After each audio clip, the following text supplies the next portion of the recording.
Todo en esta vida nos emociona. Existen emociones que nos alegran, emociones que nos entristecen.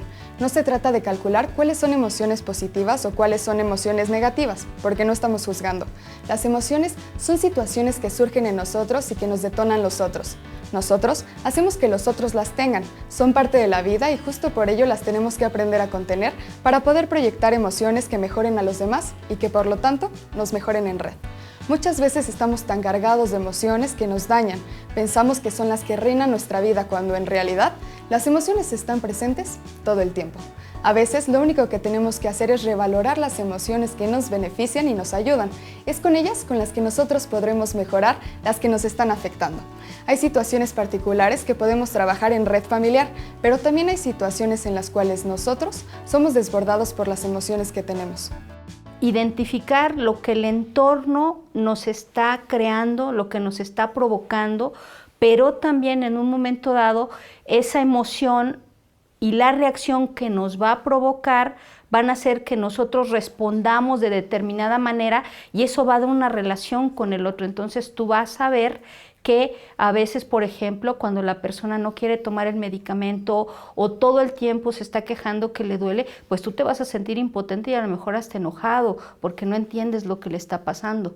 Y a lo mejor en ese momento la persona piensa que no lo quieres. Entonces, si te fijas en ese ejemplo, va a haber una retroalimentación de emociones entre los dos que te puede dar una implicación de esa relación en la cual los dos se sientan mal, y no es porque no se quieran o no haya un cariño entre los dos o una comprensión, sino que en ese momento la emoción es a lo que te lleva, a sentirte mal, y eso se lo transmites al otro. Entonces ahí hay que tener mucho cuidado con esa forma en cómo vamos manejando, y ese es el tema de la contención. Bueno, una de las cosas que es bien importante que comentábamos es que no solo hay sentimientos de estrés, entonces también hay sentimientos de bienestar, por lo tanto también se pueden construir círculos virtuosos, que les llamamos circuitos de bienestar. Entonces, tenemos que hay un estrés natural que tiene que ser reconocido, que es importante saber que hay crisis adaptativas naturales, de que hay que mover la vida para poder cuidar a alguien. Entonces, una de las primeras cosas es identificar y validar mis sentimientos que son estresantes. Sé que son naturales y busco formas de expresarlos y también formas de procesarlos. Habrá cuidadoras que puedan acceder incluso a grupos, pero hay otras que se quedan más en casa. Pueden tener acceso a llamadas telefónicas, hay líneas telefónicas y también en la búsqueda, vamos a ver en algunos ejercicios, la búsqueda de otras personas con quien procesarlos.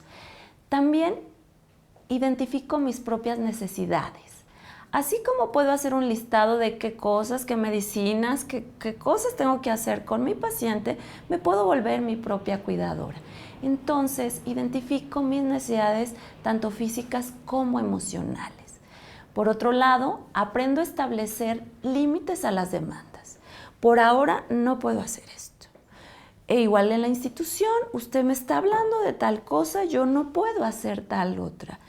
¿Cómo pueden ayudarme para que podamos hacer esto que me está pidiendo? También con los otros familiares. No está fácil si no estamos acostumbradas a pedir ayuda. Ya en otras cápsulas han hablado más profundamente de cómo es difícil pedir ayuda cuando llevamos un proceso de vida donde lo hacemos todas nosotras las mujeres. Entonces, bueno, pero con calma poder ir diciendo esto sí puedo hacer, esto no puedo hacer. Imagínate un vaso con agua y el vaso con agua es la contención. Lo que tienes, la parte del agua que tú vas a ver, la parte transparente del agua es la emoción. Entonces, la contención es la forma en que estás controlando el agua. Aquí el problema es que esa emoción no necesariamente siempre va a estar bonita y tranquila dentro del vaso. Vas a ver tú que cuando estás enojado o cuando tienes mucha tristeza, esa agua puede tomar los tres estados de la materia, sólido, líquido, gaseoso. Entonces imagínate que estás enojado y esa agua ya no va a ser el agua tranquila, sino va a explotar. Entonces, en ese sentido, la contención y el cómo manejes tu contención te van a ayudar a controlar tu emoción. ¿Y quiénes deben influir en esa contención o qué factores son los que están involucrados? Mira, esto tiene que ver mucho contigo y cómo fue tu proceso de crecimiento, cuáles son los valores que tu familia te inculcó y a veces hasta tu religión. Para hacer este trabajo estuve entrevistando a varias personas que han pasado esta situación y en casa misma nosotros hemos tenido esa situación. Y una de las cosas que me comentaban es que tiene que ver con tu formación de familia. A veces, ¿por qué atiendes a tu paciente?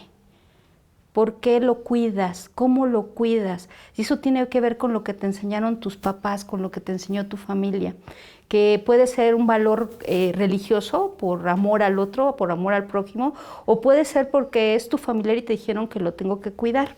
Luego, en esa dinámica, también vas a ver que esto tiene que ver con tu educación, tiene que ver con tu cultura, tiene que ver con tu ideología, tiene que ver con muchos factores, y es importante que los vayas identificando porque posteriormente esos mismos factores te van a ayudar a buscar recursos para atender al paciente. Perfecto. Entonces veo también que el autocuidado es muy importante.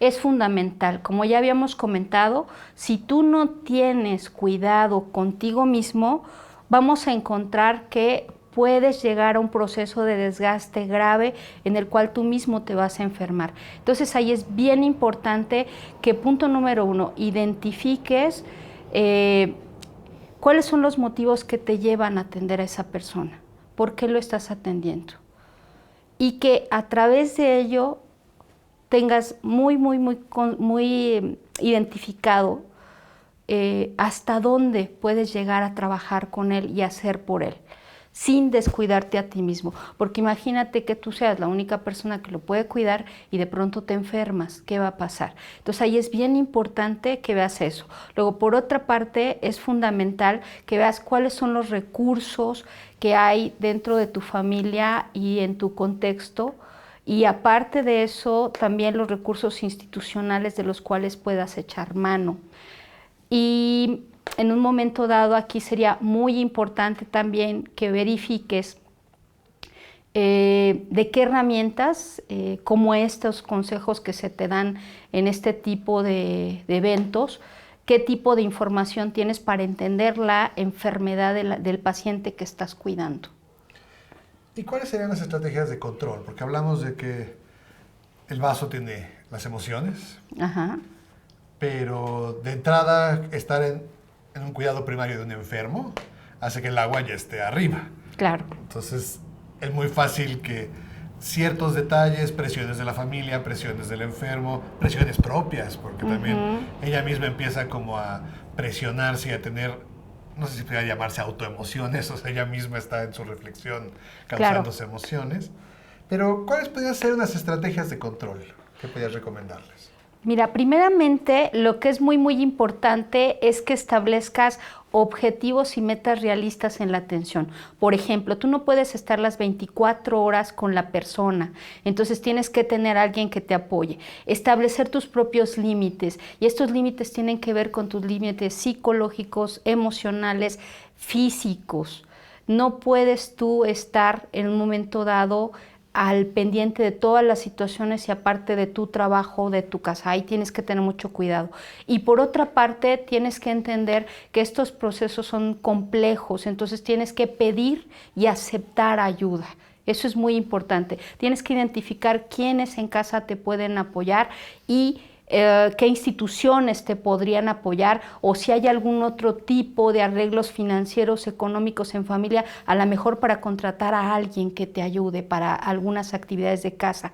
Y la otra parte es cuidarte a ti mismo, eso es fundamental, que verifiques tus condiciones de salud, que si tienes alguna patología estés en control médico, y por último, que puedas hacer un plan familiar en el cual involucres a otros miembros de la familia en esta responsabilidad, porque aquí es importantísimo, no estás sola y hay que buscar otros familiares o algunos amigos. Siempre hay redes solidarias que nos pueden apoyar en estos casos, y a veces la ayuda está en lugares donde ni siquiera te imaginas.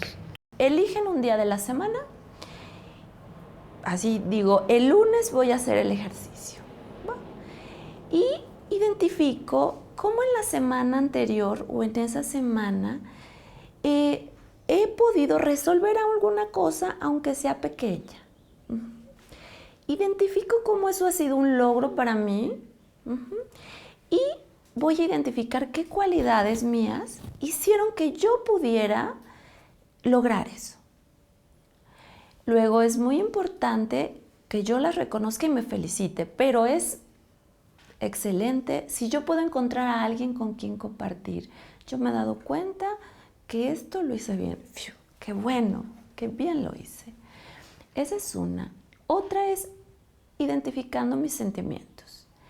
Es escribir un listado de todos los sentimientos estresantes que se han vivido durante la semana. Se puede hacer en cualquier momento del mes, no es necesario hacerlo cada semana.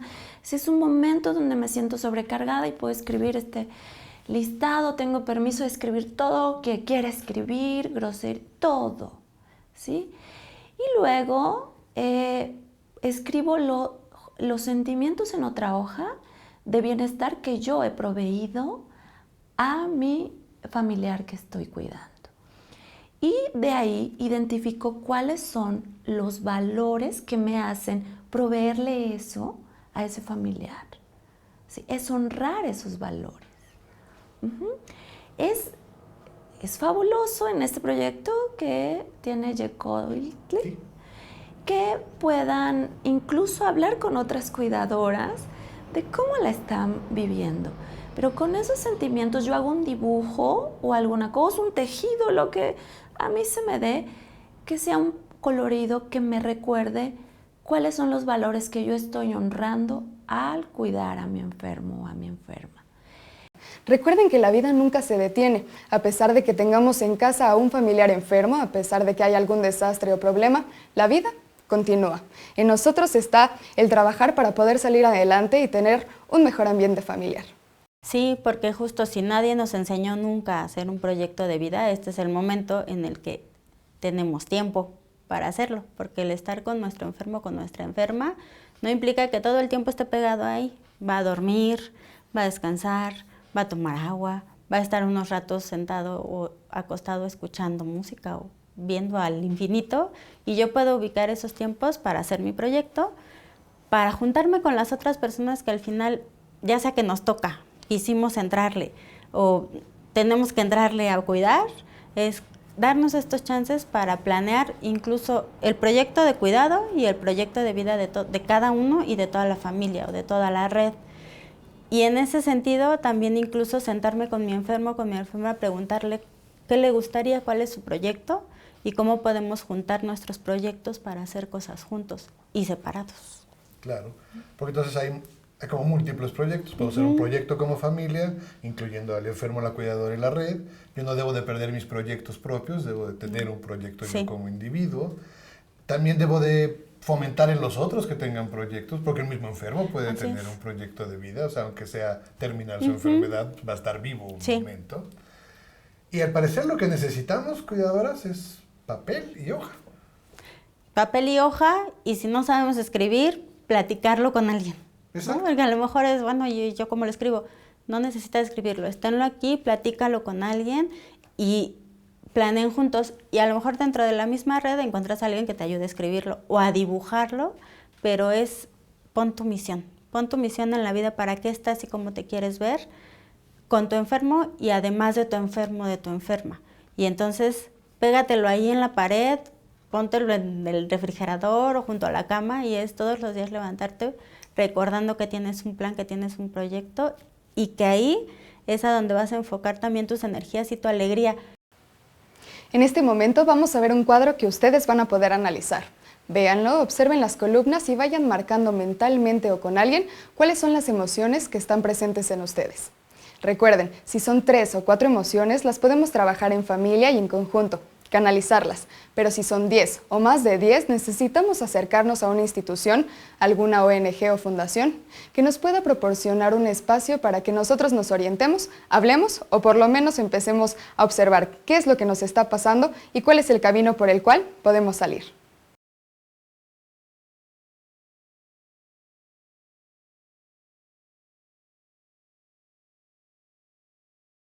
El trabajo que implica el cuidar a un paciente nos puede dar como resultado el que manejemos diferentes emociones. Puede ser una emoción de tristeza, una emoción de desesperanza, una emoción de que a veces no sabemos por qué estamos ahí, son emociones que probablemente no tengamos una definición para ellas.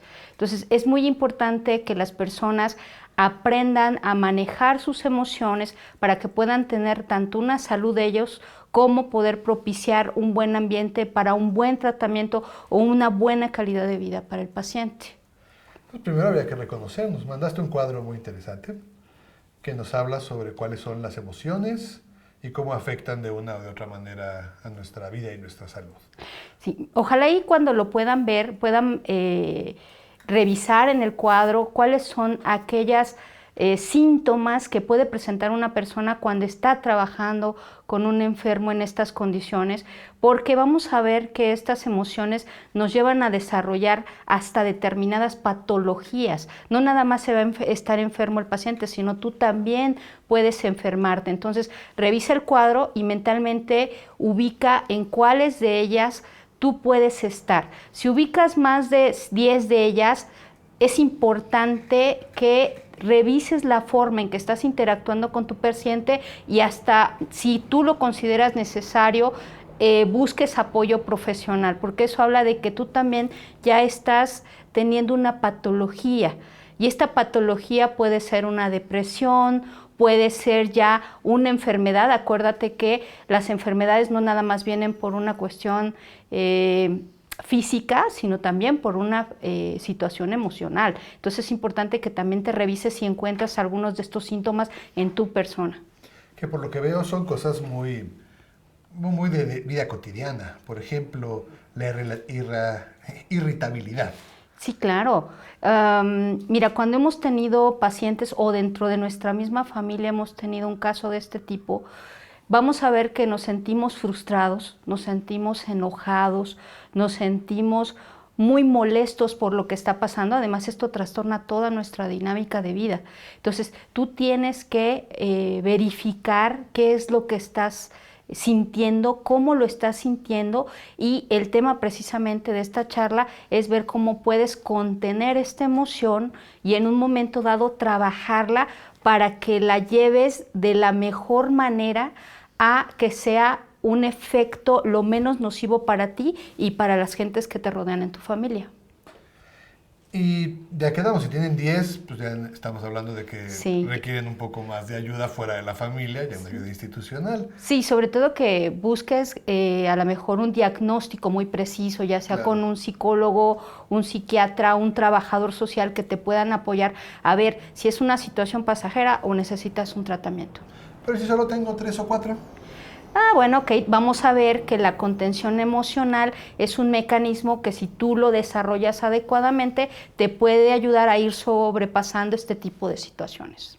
Eso quiere decir que también pueden ellas trabajar con ellas mismas y en el entorno familiar. O sea, no siempre se tiene que ir a la institución. Hay situaciones que la misma familia puede dar apoyo o contener, o siempre tenemos que tener ese apoyo institucional. Bueno, aquí depende mucho. Fíjate, esta es una pregunta muy interesante porque vamos a ver que depende del grado de desarrollo personal que tengas, es la forma en que vas a afrontar y a manejar estas emociones. Este es un proceso que tú lo vas a ver que desde niño ha sido, como nos decían nuestras abuelitas, ha sido madurando. Pero este proceso no es un proceso sencillo y sobre todo cuando nos enfrentamos a situaciones tan graves como una enfermedad terminal o una enfermedad crónica. Entonces, este es un proceso que a lo mejor este tipo de situaciones van a exigirte que las desarrolles de manera mucho más rápida.